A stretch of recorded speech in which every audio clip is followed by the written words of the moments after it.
Welcome all to this episode of on current affairs, and in this episode, basically, we'll discuss the various approaches to get a lot of information which is useful in the context of current affairs. Because in UPSC exam and all other exams, also this current affairs has become a major component now. In fact, when we talk of general studies, the portion of current affairs has become dominant, and then more and more focus is being on topics which are related to current affairs. So let's get directly to the points. Now, the first confusion and the first point of discussion is what exactly is referred to when we say current affairs, because it can mean different things. Because time period you can infer in different ways, UPSC can infer in different ways. When we say current affairs, you may understand it as okay, whatever has happened this year or last year, maybe this is current affairs. But if you go and closely observe the exam question papers of UPSC, you will find that in the general studies topics which are basically in the last 3-4 years, which have been in news, which have been in discussion, there are questions on that. So it is on a safer side to assume that this period of current affairs is basically the last 3-4 years. So if you are planning to give, suppose this year 22, so right from 2018 onwards till now, all the events, important events which have taken place, all the developments which have happened in the socio-economical and political fields, that will be basically current affairs for the exam, for the prelims as well as for the mains. So on a safer side, of course, I mean it can vary, but if you observe the question papers, you will get this inference, and that is why it is safe to say 2018 to 22 for this year's exam. So that will be the period which may be considered by UPSC for the current affairs portion. Of course, there can be exceptions.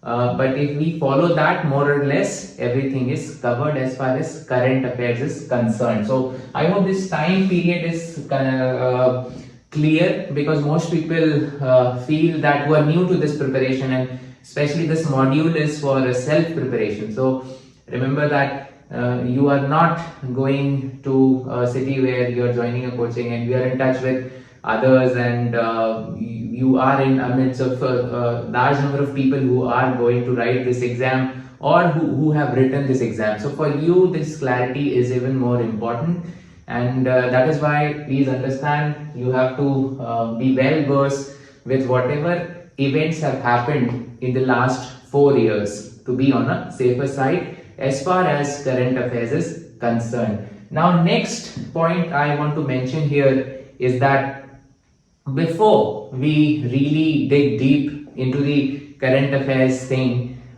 if you have a foundation in general studies, it will really help to understand the terms, the news, the discussions, the debates which are going on. For example, previously also in my videos I have suggested that if we take up GS first, it greatly helps in terms of selecting a optional. It gives you the clarity. It is easy to understand concepts, and it helps you to select your optional subject. It helps you in so many other ways as well, because you are simultaneously also giving other exams. So this GS coverage at an early stage really help. So GS, basically current affairs is also a part of GS, but you must understand that we break it up into two parts. One is current affairs, one is the static component, which always remains the same. For example, there is history, geography, and so many other things, economics. So the basic part of it, the static part of it will always remain the same. So if you are well versed with these concepts, it will be much easier to understand what is being talked about in the newspapers, what articles, the jargons, the terms and the terminologies, everything will be very easy. For the new beginners, the beginners who just start the preparation of the exam, and one of the first things we talked about in foundation is to start reading newspapers. So when for the first time when you start reading newspapers, you come across all these terms, and then it becomes so overwhelming that you kind of give up on newspaper reading because you're not understanding the terms, terminologies, the concepts, what are they talking about. So that is why this will be a really good idea to have a foundation of general studies, basics of general studies, like we talked about reading NCRTs for the foundation of your UPSC preparation. So once you lay that foundation, in fact, I have talked in detail in the episode relating to laying the foundation for your UPSC preparation. So if that is done before, it will really help to catch the concepts being discussed in the current affairs in a much easier way. So you can, of course, you have to read the newspapers the moment you start your preparation, but I think more focus and more time can be devoted to the GS part, static part, so that later on when you complete it, the current affairs can be given preference later on, and then it will be easier to pick up things, and the time you will take to read and make notes out of it will be much less. So once again, this GS foundation, a good GS foundation of general studies by reading NCRTs, by reading the basic books, will really help you to understand what's going on, what are the news being discussed in the current affairs. Now next is that, by reading newspapers, basically are the current are the basic main point of these current affairs we get from reading newspapers. Now these newspapers basically are more like, these days, there so many views are expressed in it, so it is more like newspapers. Earlier, if you see, there's a stark difference. If you go to the archives and see the older newspapers, you will see that objective reporting is done of the facts, like whatever has happened, objectively they have reported. But now it has become like a newspaper. There's a lot of views and opinions in the articles. Sometimes they are, the major part of the article is based on the views and opinions of the author and the writer, and the facts are less in that case. So it has become more like a newspaper. So we have to be careful, and that is why I have discussed this previously also, that we must ensure that our views are neutral and we are knowing both sides of the coin. So if you are reading only one newspaper, then your style of writing, your way of thinking becomes like the one which is expressed in that newspaper. So it is always preferable to read multiple, at least two newspapers. If one is a little leftist, then you read the other should be a little right oriented, so that you come in the middle and your views are balanced. So we have to be careful with this newspapers, which are essentially now become more like a newspaper. Now this newspaper reading, some people of course start with great zeal and they give 1 hour, 2 hour every day in the beginning. But as we go ahead and as we become familiar with this GS, and then what happens is, once we have done one round of the preparation, we feel that okay, we know everything. So we start basically skipping reading of newspapers. So that is not a very good idea, and this newspaper reading should be done till the end, till the time you get through this exam, get selected, even after the interview when you get selected, and it's a good idea to keep yourself updated even after getting selected. I would say reading newspapers, reading articles, keeping in touch with current affairs is very important in the service also, because when you are in the service, it's still important that you move along with the developments which are happening around the world and keep yourself updated. So reading newspapers should be continued even after getting selected, but at least till the point when you clear the exam, I would suggest that you continue devoting enough time to the newspaper reading, and it is really a good habit, and it will also help you to improve in your collection of your vocab, of course, but the kind of jargons and the kind of words and phrases which have to be in your answers. So it will really help you out there. So please continue the habit of reading these newspapers till the very end, till you crack this exam. Now, regarding the newspapers, one more concept I want to discuss is that every time you read the newspaper, let's suppose today you have read the newspaper and then you have come across certain terms. Let's suppose there are 5 to 10 terms which and concepts which seem important, and but then which you have no idea about because you have just started your preparation. So then you list out these words, and on that very day, please do a research on these words. Suppose the word has come out stagflation. Now you have no idea what is stagflation because you have not covered the economics part of the general studies as of now.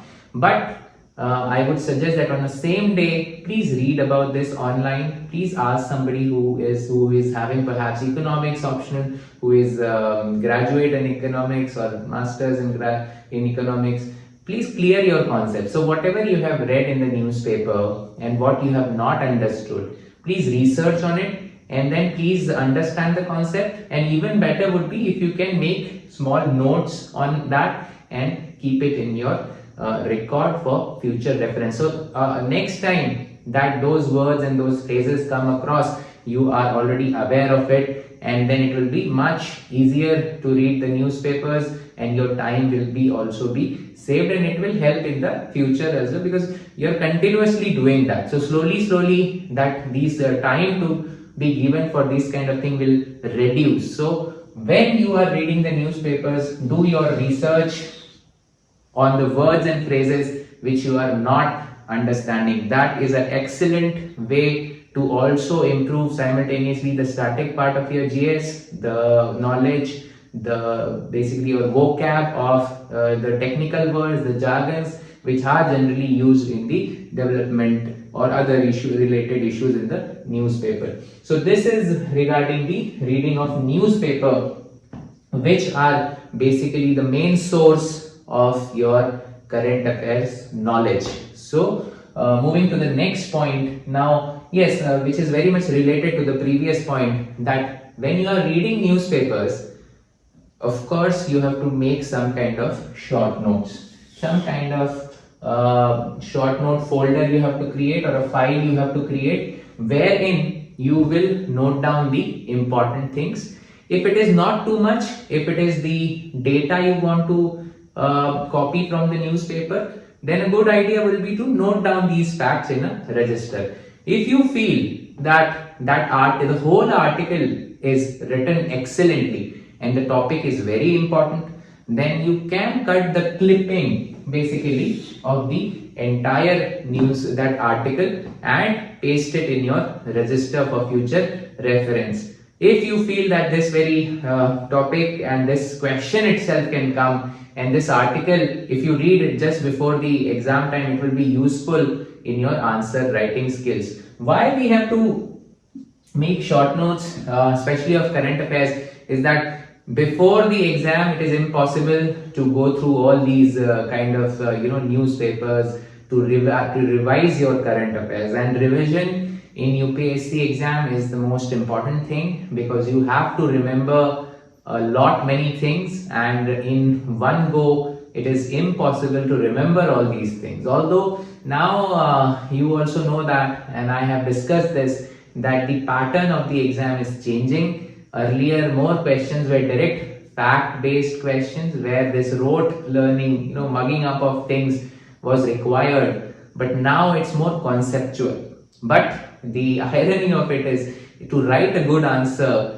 to write a well researched answer, to write a comprehensive answer, you need the facts. You need to know the facts. If not like to the exact numbers, but at least some idea on certain facts has to be there to be well informed to write a good multi-dimensional and comprehensive answer in mains examination. So that is very, very important. And for prelims also, sometimes there are here and there fact-based questions. So revision is the most important thing when it comes to current affairs, because there's so much of data out there, and that is why these short notes and folders and clippings at the last moment will be really helpful. Now the next point here is, along with the newspaper, which is the main source for your current affairs knowledge, these Yojana, Kurukshetra, etc., and other magazines will basically give you the updates on the various developmental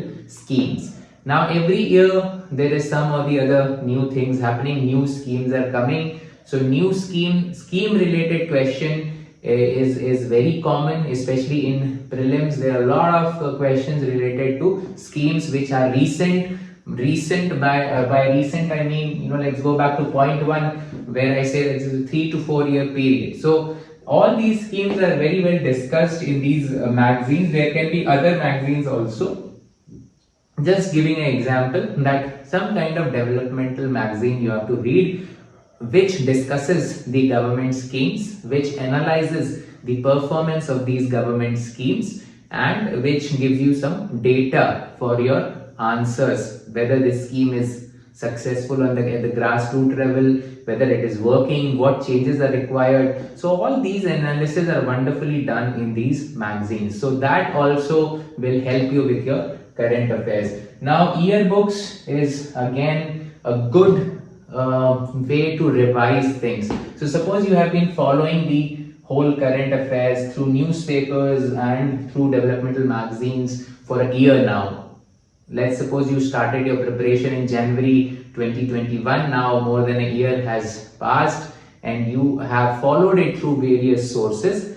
Just to have a round of revision rather of all what has happened in the last year. If you pick up the yearbook for the year 2021, so it will also act as a refresher for whatever you have learned in that whole year, and it will also give you certain additional points which you may have missed while making the short notes for your preparation. So yearbook, again, as I say, current affairs is related to can be related from the last 3-4 years, and it will be a good idea to read the yearbooks right from, if you are giving this year, then right from 2018, 19, 20, 21 you should have read. So at least the last 4 yearbooks once in a while you should read. That will help you with revision, and that will give you the extra information as well which you might have missed. So yearbooks is also a great source for your current affairs knowledge.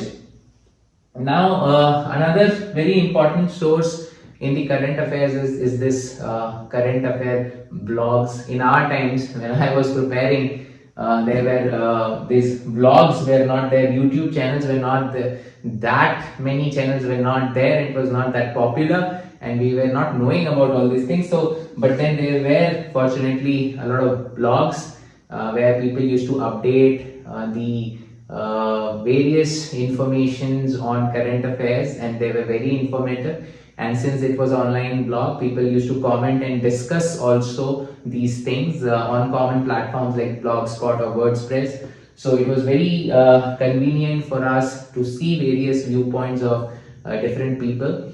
Like in the stream which I did for this writing skills, I suggested that you should discuss your answers with others, with peers. You should read the answers written by others, because you will get different points. So when you in these via these blogs, there are a lot of comments, and when you read the opinions, like like a platform like Quora and all those things. So when you read multiple opinions, you will get new points for your answers, so which is very important.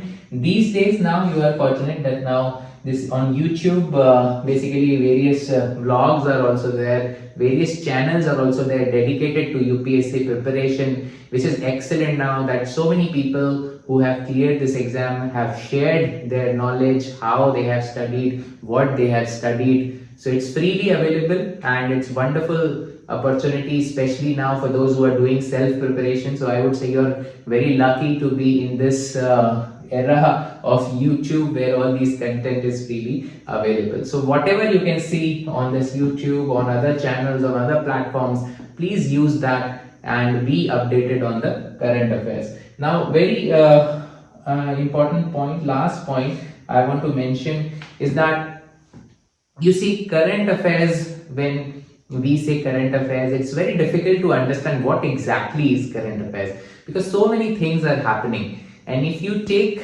let's suppose you're just starting your preparation and you pick up the newspaper, and then you find, okay, there's a 25 page, 26 page newspaper, so many things are there, so many dimensions there. What is relevant in current affairs? The current affairs, so many things are happening, but when you, with respect to UPSC exam, what should be left and what should we read? So of course you can, whatever we have discussed, and as far as the core syllabus is concerned of the UPSC, related to that, whatever the news is, that is important. But to understand the what UPSC really means by current affairs and what domains are important in current affairs, see the last 5 years question paper of both prelims and mains, and that will give you an idea.